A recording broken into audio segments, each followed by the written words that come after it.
Hello दोस्तों, welcome to the civil services dream channel. दोस्तों, जैसा कि आपको पता है कि पॉलिटी की सीरीज़ चल रही है। लक्ष्मीकांत किताब जो है पॉलिटी के लिए, यूपीएससी के लिए, वो हम कंप्लीट कर रहे हैं। तो दोस्तों, हमने पहले लेक्चर में ये देखा था कि पार्लियामेंट्री सिस्टम का पूरा फीचर्स देखा था हमने, और आर्टिकल 74 और 75 एक्सप्लेन किया था। दोस्तों, आज हम देखेंगे कि प्रेसिडेंशियल फॉर्म ऑफ गवर्नमेंट कैसा है। और दोस्तों, चूंकि अभी रिसेंटली यूएसए में इलेक्शन हुआ है, तो वहाँ से भी आप लिंक कर सकते हैं, क्योंकि यूएसए में प्रेसिडेंशियल फॉर्म ऑफ गवर्नमेंट है। तो वहाँ की क्या पूरा प्रोसेस है, इस वीडियो से आपका क्लियर हो जाएगा। तो दोस्तों, यहाँ पे ये है कि फीचर्स ऑफ प्रेसिडेंशियल गवर्नमेंट में सबसे पहले both head of the state and the head of government. मतलब दोस्तों कि हमने कि जैसे कि पार्लियामेंट्री फॉर्म ऑफ गवर्नमेंट में देखा था कि एक जो थे वो नॉमिनल हेड थे, एक रियल एग्जीक्यूटिव थे। यानी कि जो प्राइम मिनिस्टर थे वो रियल थे, रियल एग्जीक्यूटिव, और जो नॉमिनल हेड थे वो प्रेसिडेंट थे। लेकिन प्रेसिडेंशियल फॉर्म ऑफ गवर्नमेंट पे ऐसा नहीं है। जो प्रेसिडेंट है वही हेड ऑफ द स्टेट भी है और हेड ऑफ द गवर्नमेंट भी है। मतलब कि नॉमिनल हेड भी वही है और रियल हेड भी वही है, कोई दो अलग पर्सनैलिटी नहीं है, एक ही लोग हैं। दोस्तों, नेक्स्ट टेन्योर ऑफ 4 ईयर्स। जैसे कि हमारे यहाँ पार्लियामेंट्री फॉर्म ऑफ गवर्नमेंट में 5 साल की टेन्योर होती है, और जो प्रेसिडेंशियल फॉर्म ऑफ गवर्नमेंट है वहाँ पे 4 साल की टेन्योर होती है। नेक्स्ट है किचन कैबिनेट। दोस्तों, जो किचन कैबिनेट का मतलब ये होता है कि जो प्रेसिडेंशियल फॉर्म ऑफ गवर्नमेंट है, जैसे कि यूएसए वगैरह में है, तो वहाँ पे क्या होता है कि स्मॉलर बॉडी जो है, एक कैबिनेट होते हैं, स्मॉलर बॉडी होती है जिसको कि हम किचन कैबिनेट कहते हैं, और ये एक एडवाइजरी बॉडी होती है। जैसे कि हमारे यहाँ कैबिनेट होते हैं ना, तो वैसे ही वहाँ पे क्या होता है कि वहाँ पे एक किचन कैबिनेट होती है, एक छोटी सी बॉडी जो होती है। प्रेसिडेंट अपने हिसाब से अपॉइंट करते हैं लोगों को जो उनको एडवाइस करते हैं, not responsible to the Congress. दोस्तों, यहाँ पे कांग्रेस क्या है, यहाँ पे कांग्रेस जो है वहाँ पे हमारे यहाँ जैसा कि पार्लियामेंट है, तो वैसे उनके यहाँ हम कांग्रेस कहते हैं, ठीक है। तो जो कांग्रेस है यानी कि जो पार्लियामेंट है, वो ये जो प्रेसिडेंट जो होते हैं ना, वो जो हेड ऑफ द गवर्नमेंट है, नॉमिनल हेड दोनों होते हैं, वो रिस्पॉन्सिबल नहीं होते अपने कांग्रेस के प्रति, वो रिस्पॉन्सिबल नहीं होते हैं पार्लियामेंट के लिए, ठीक है। यहाँ पे कांग्रेस बोलेंगे। और कांग्रेस जो है इसमें भी अपर हाउस, लोअर हाउस होते हैं, और लोअर हाउस को हम हाउस ऑफ रिप्रेजेंटेटिव कहते हैं। दोस्तों, नेक्स्ट स्लाइड्स में देखिए कि the president can not dissolve the house of representative. और जैसे कि हमारे यहाँ क्या है कि जो प्राइम मिनिस्टर है वो डिसॉल्व कर सकते हैं, प्राइम मिनिस्टर डिसॉल्व कर सकते हैं लोअर हाउस को, है ना। लेकिन वहाँ पे क्या है कि प्रेसिडेंट जो है उनके पास इतना पावर नहीं है कि वो हाउस ऑफ रिप्रेजेंटेटिव यानी कि जो लोअर हाउस है उसको डिसॉल्व करें। Doctrine of separation of powers. दोस्तों, हमारे यहाँ भी सेपरेशन ऑफ पावर है, लेकिन हमारे यहाँ जो है स्ट्रिक्ट सेपरेशन ऑफ पावर नहीं है, स्ट्रिक्ट नहीं है, चेक एंड बैलेंसेस है। और दोस्तों, इस पे जो है 2 बार यूपीएससी मेंस में सवाल पूछा जा चुका है कि सेपरेशन ऑफ पावर्स जो है, क्या हमारे यहाँ सेपरेशन ऑफ पावर बहुत ज़्यादा स्ट्रिक्ट है या कैसा है। तो दोस्तों, यहाँ पे हमारे यहाँ जो सेपरेशन ऑफ पावर है वो काफ़ी चेक एंड बैलेंसेस, मतलब बैलेंस फॉर्म में है। लेकिन यूएसए में ये काफ़ी ज़्यादा स्ट्रिक्ट सेपरेशन ऑफ पावर है।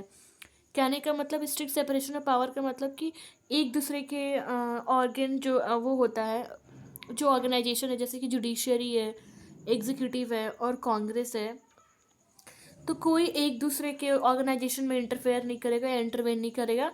किसी को किसी से मतलब नहीं है, सब अपना अपना इंडिपेंडेंटली काम करेंगे, सब सेपरेट है। हमारे यहाँ भी जुडिशियरी अलग है, एग्जीक्यूटिव अलग है, पार्लियामेंट अलग है। लेकिन ज़रूरत पड़ने पे हम देखते हैं कि कोई chief justice, retired chief justice ये सब रहते हैं, वो राज्यसभा के भी रिप्रेजेंटेटिव मेंबर्स हो सकते हैं। और जो एग्जीक्यूटिव होते हैं वो भी लेजिस्लेचर में काम कर सकते हैं, है ना। तो कहीं ना कहीं स्ट्रिक्ट नहीं है, ऐसा नहीं है कि कोई एक दूसरे के काम में इंटरफेयर नहीं कह सकते, बट इंटरवेन कह सकते हैं। दोस्तों, इंटरफेयर का मतलब होता है कि जब इलीगल तरीके से इंटरफेयर करना, और इंटरवेन का मतलब होता है कि जब लीगल तरीके से इंटरफेयर करते हैं हम। तो दोस्तों, यहाँ पे ये फीचर्स है प्रेसिडेंशियल गवर्नमेंट का, कुछ ब्रीफ में मैंने बताया है, तो आप ध्यान देना। तो दोस्तों, यहाँ पे है कि पार्लियामेंट्री सिस्टम, चूँकि पार्लियामेंट्री सिस्टम जो है वो हमारे यहाँ प्रिवलेंट है, तो हम पार्लियामेंट्री सिस्टम के मेरिट्स डिमेरिट्स देखेंगे, और फिर हम प्रेसिडेंशियल फॉर्म ऑफ गवर्नमेंट का मेरिट्स डिमेरिट्स देखेंगे।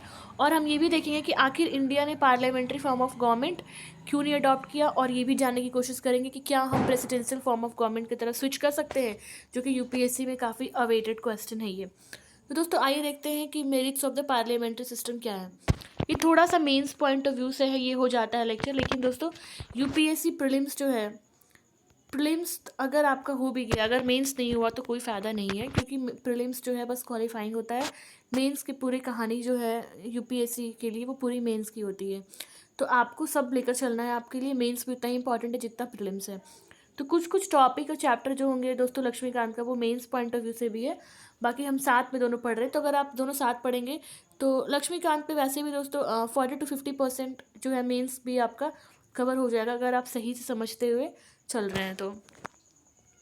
दोस्तों आखिर हम देखेंगे कि मेरिट्स क्या है पार्लियामेंट्री सिस्टम का। देखेंगे कि harmony between legislature and executive.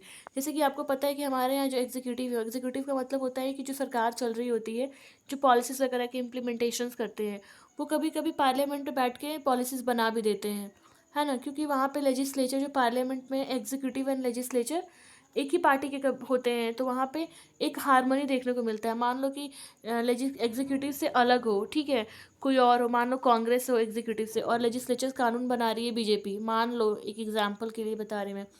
तो दो अलग अलग पॉइंट, दोनों की अलग आइडियोलॉजी होगी, तो काफ़ी कॉन्फ्लिक्ट का सिचुएशन रहेगा, और कॉन्फ्लिक्ट केओस की सिचुएशन हमेशा बनी रहेगी। तो वहाँ पे फिर दिक्कत होगी ना पॉलिसीज फॉर्मुलेट करने में और इम्प्लीमेंट करने में। तो इसीलिए हमने हारमनी को चुना कि हारमनी सही रहेगा दोनों में, तो स्टेबिलिटी रहेगी। फिर रिस्पॉन्सिबल गवर्नमेंट, जैसे कि रिस्पॉन्सिबल गवर्नमेंट है, हर 5 साल पे आपकी रिस्पॉन्सिबिलिटी, अगर आप ये नहीं करते हैं तो आपकी सरकार गिर जाएगी एंड ऑल। तो हमें लगा कि रिस्पॉन्सिबल गवर्नमेंट ये होगी, responsible to the Lok Sabha and to the people. Prevents despotism का मतलब दोस्तों जो आर्बिट्रेरी रूलिंग अथॉरिटी होती है। ऐसा नहीं है कि एक ही हाथ में पूरा पावर चला गया और किसी को कोई पावर नहीं, कोई डिस्ट्रीब्यूशन नहीं है। और मतलब प्रिवेंट्स डिस्पॉटिज्म का मतलब कि पार्लियामेंट्री फॉर्म ऑफ गवर्नमेंट में क्या होती है कि वाइड रिप्रेजेंटेशन होता है, जैसे कि आप देख रहे हैं, और डिसेंट्रलाइजेशन का कॉन्सेप्ट होता है कि पावर जो होता है काफ़ी डिस्ट्रीब्यूटिव रहती है ना। उसके पास कुछ पावर है तो उसके पास भी कुछ पावर है, ऐसे से डिवीजन होता है। डिसेंट्रलाइजेशन का कॉन्सेप्ट है कि सेंट्रलाइजेशन नहीं होती, किसी एक इंसान के हाथ में कम्प्लीटली पावर नहीं होती है। Next, radio alternative government.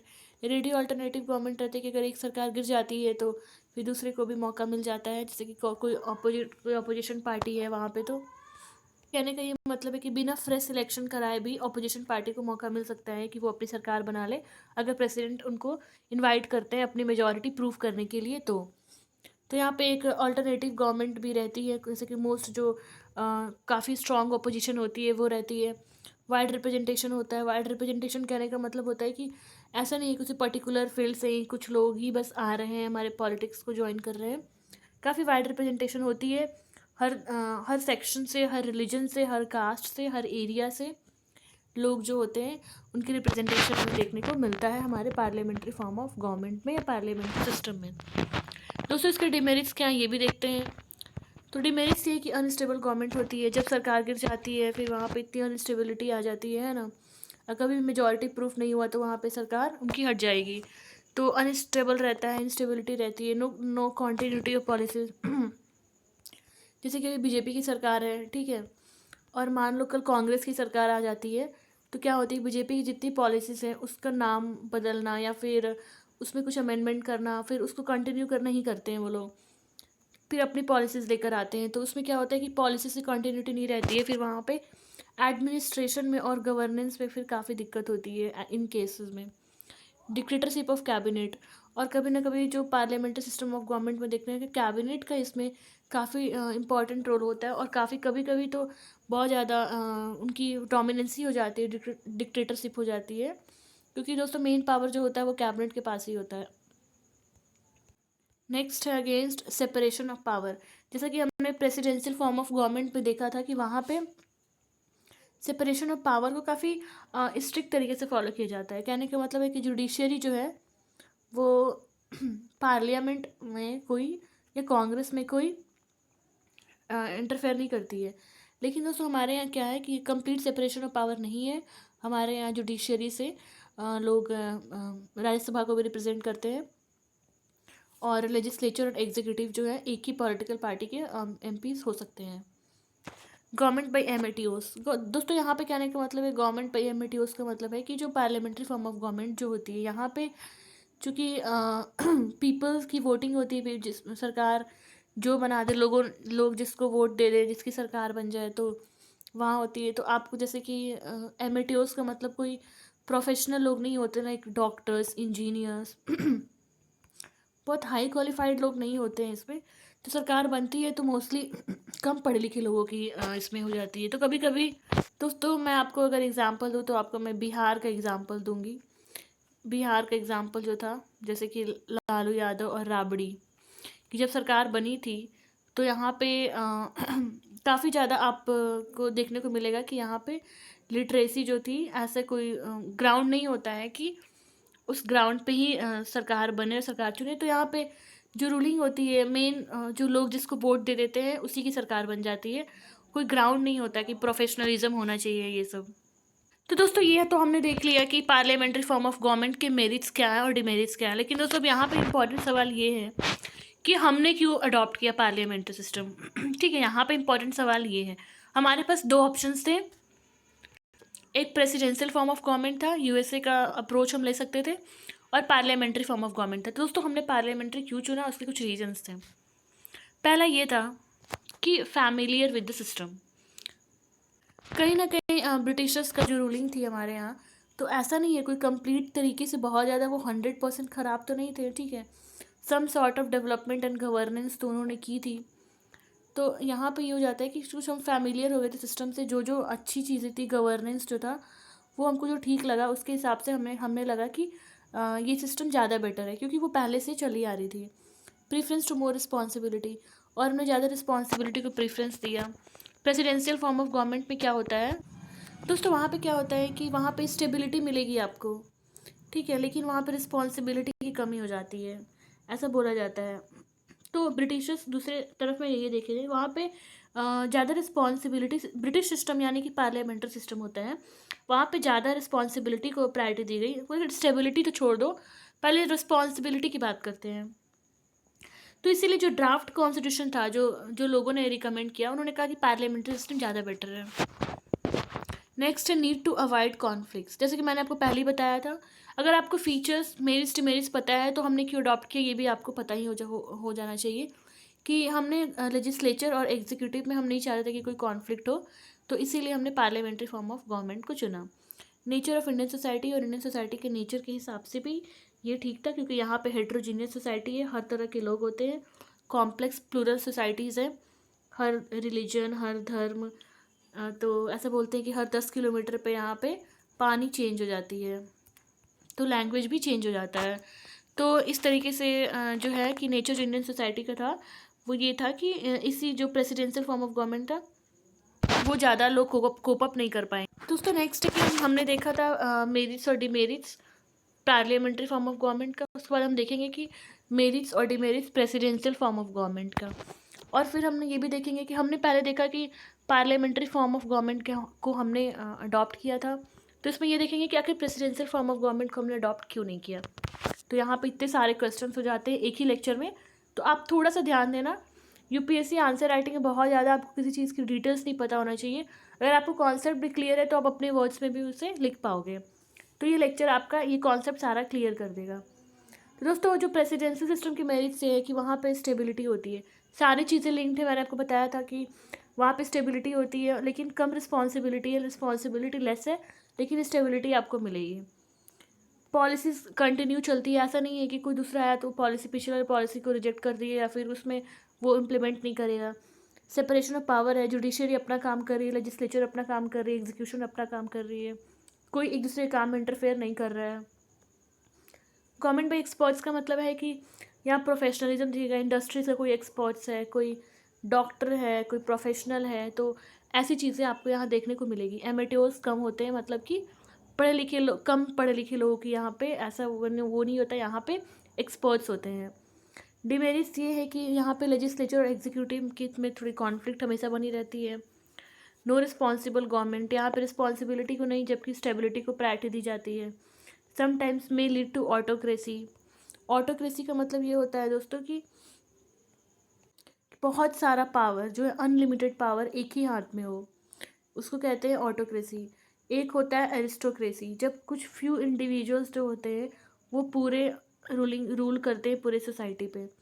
एक होता है दोस्तों थियोक्रेसी, थियोक्रेसी का होता है जब रिलीजन या रिलीजियस फंक्शनरीज जो होते हैं वो रूलिंग का काम करते हैं, वो रूल करते हैं। एक डेमोक्रेसी होता है, इसके बारे में आपको पता है। मोनार्की भी आपको पता ही होगा, मोनार्की में जहाँ पे किंग की रूल होती है। ठीक है, तो ये सारी चीज़ें जो है एक फॉर्म ऑफ गवर्नमेंट कह सकते हैं, गवर्नमेंट नहीं कह सकते, फॉर्म ऑफ डिक्टेटरशिप कह सकते हैं, या फिर रूलिंग डिस्पॉटिक रूलिंग कह सकते हैं।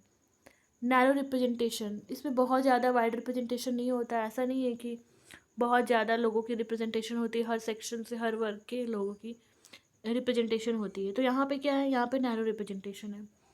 तो कुछ हमने मेरिट्स देखे, कुछ डिमेरिट्स देखे। अब दोस्तों यहाँ पे सवाल ये है कि आखिर हमने प्रेसिडेंशियल फॉर्म ऑफ गवर्नमेंट को क्यों नहीं अडॉप्ट किया। तो आपने जितने डिमेरिट्स हैं पहले तो ये पॉइंट आउट कर देंगे कि डिमेरिट्स जो हैं उनकी वजह से हमने नहीं किया, और जो हमने क्यों parliamentary form of government approach किया उसकी सारी बातें आप लिख देंगे कि इसीलिए नहीं किया। अभी जैसे कि रिसेंटली ये हो रहा था कि हम अभी क्यों नहीं स्विच कर सकते हैं प्रेसिडेंशियल फॉर्म ऑफ गवर्नमेंट में। तो इसका आंसर भी आप सोचिएगा, इन्हीं सारे पॉइंट से इसका आंसर ही बनेगा। इसमें जैसे कि आप कुछ points parliamentary form of government के मेरिट्स को बताना, और हमने क्यों अडॉप्ट किया है पार्लियामेंट्री फॉर्म ऑफ गवर्नमेंट, ये सारी बातें बताना। और हमने यहाँ पे होगा I think reasons for adopting the parliamentary system. ये मेन इंपॉर्टेंट है कि हम प्रेसिडेंशियल फॉर्म ऑफ गवर्नमेंट की तरफ क्यों नहीं स्विच कर सकते हैं। तो दोस्तों तो आज के लेक्चर में इतना ही। नेक्स्ट लेक्चर में देखते हैं कि क्या पढ़ना है। Thank you.